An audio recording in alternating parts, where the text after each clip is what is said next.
اور ایک بات یہ بھی ہے کہ اگر اس عاجز کی طرف سے کسی بندے کا دل دکھا ہو تو میری گزارش ہے مجھے اللہ کے لیے معاف کر دیں.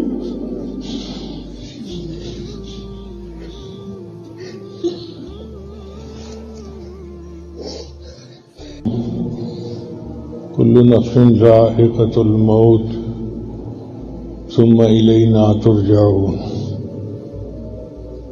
وقال اللہ تعالی فی مقام آخر کل نفس ذائقۃ الموت وانما توفون اجورکم یوم القیامہ فمن زحزح عن النار وادخل الجنة فقد فاز وما الحیاۃ الدنیا الا متاع الغرور. سبحان ربک رب العزۃ عما یصفون وسلام علی المرسلین والحمد للہ رب العالمین. اللہم صل علی سیدنا محمد وعلی آل سیدنا محمد وبارک وسلم. اللہ رب العزت نے موت اور حیات کو پیدا کیا لیبلوکم ایکم احسن عملا. اللہ تعالیٰ یہ جانچنا چاہتے ہیں کہ تم میں سے کون نیک عمل کرتا ہے، اچھے عمل کرتا ہے. عقل سوچتی ہے کہ موت آخر کیوں بنائی گئی.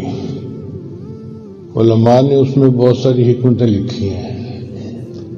پہلی حکمت یہ کہ نیک لوگوں کو دنیا کی سختی سے راحت ملے، نیک لوگوں کو دنیا کی سختی سے راحت ملے اور برے لوگوں سے دنیا والوں کو راحت ملے.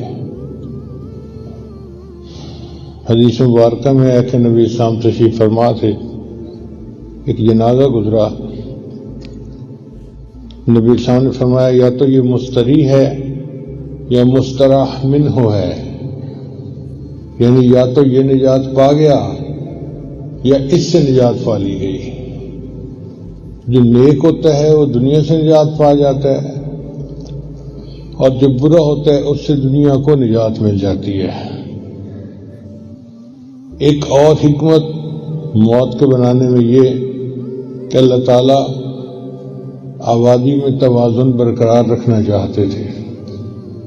حسن بصری رحمۃ اللہ فرماتے ہیں کہ جب اللہ تعالیٰ نے آدم علیہ السلام کو دنیا میں بھیجنے کا فیصلہ کیا تو فرشتوں نے پوچھا کہ اے اللہ، زمین تو چھوٹی سی ہے اور اولاد آدم تو بہت ہوگی، یہ کیسے رہیں گے؟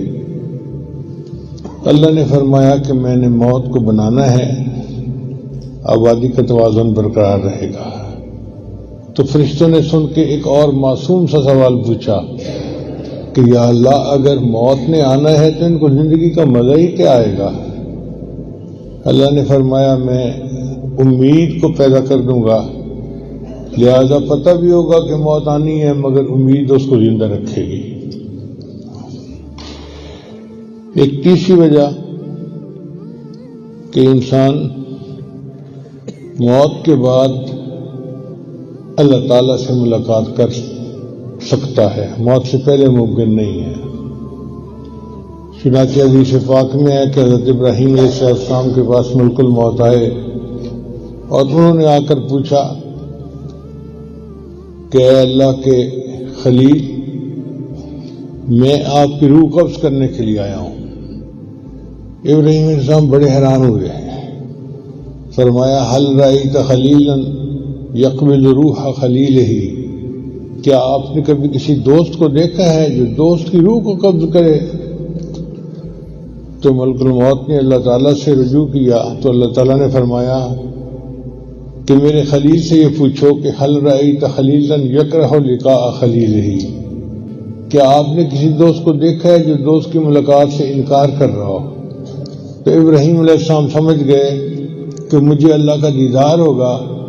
فرمانے لگے اے ملک الموت، اجل اجل، جلدی کر، میری روح کو قبض کر لے. پھر ایک اور بھی ہے کہ مرنے کے بعد نیک لوگ جو ہیں ان کو نبی علیہ الصلوۃ والسلام سے اور صحابہ کرام سے ملاقات ممکن ہے۔ حضرت بلال رضی اللہ تعالیٰ عنہ کے بارے میں آتا ہے کہ جب آخری لانس تھے تو بیوی کہنے لگی واہ حزناہ، ہائے افسوس کہ آپ مر رہے ہیں اور فوت ہو رہے ہیں۔ تو انہوں نے فرمایا کہ یوں نہ کہو بلکہ یوں کہو واہ تراباہ، ہائے کتنی اچھی بات ہے، غدن القا محمد و اصحابہ، کل میری ملاقات ہوگی نبی علیہ السلام سے اور ان کے صحابہ سے۔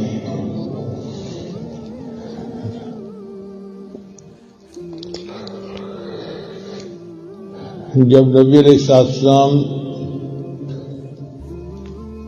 نے دنیا سے پردہ فرمانا تھا تو آپ نے سیدہ فاطمہ الزہرا رضی اللہ عنہا سے بلایا اور سرگوشی میں کوئی بات کہی تو وہ رونے لگ گئی۔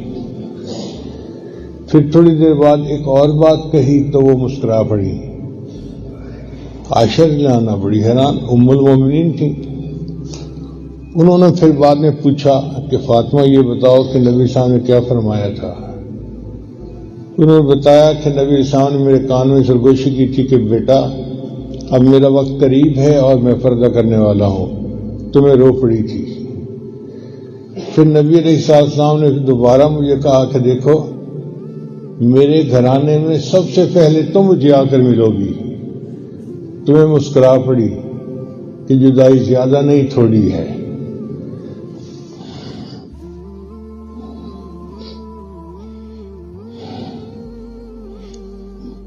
موت کو سمجھے ہے ناداں اختتام زندگی، ہے یہ شام زندگی صبح دوام زندگی۔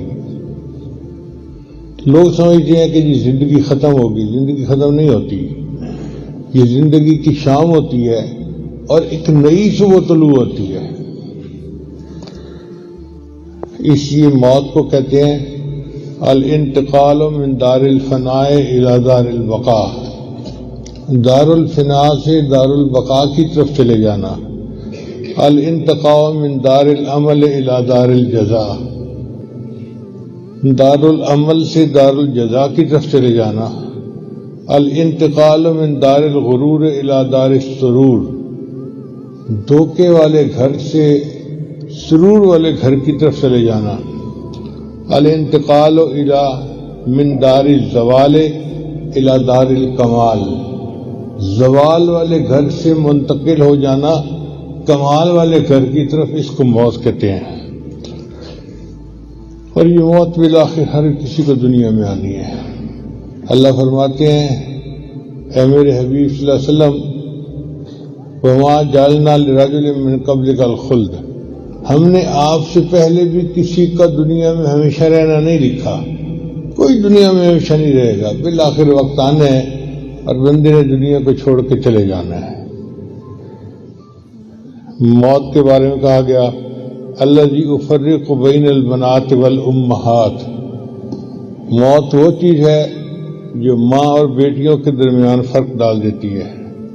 الذی یفرق بین الاخوۃ والاخوات، جو بھائی اور بہنوں کے درمیان جدائی ڈال دیتی ہے۔ الذی یفرق بین الزوج والزوجہ، خامد اور بیوی کے درمیان جدائی ڈال دیتی ہے۔ الذی یخرب الدیار والقصور، جو گھروں کو اور محلات کو برباد کر دیتی ہے۔ الذی آمر القبور، وہ موت جو قبروں کو آباد کر دیتی ہے۔ ذوالنون مصری رحمۃ اللہ علیہ بیٹھے تھے تو ایک آدمی قریب سے گزرا، سپاہی تھا، اس نے پوچھا شہر کہاں ہے؟ انہوں نے ایک طرف اشارہ کر دیا۔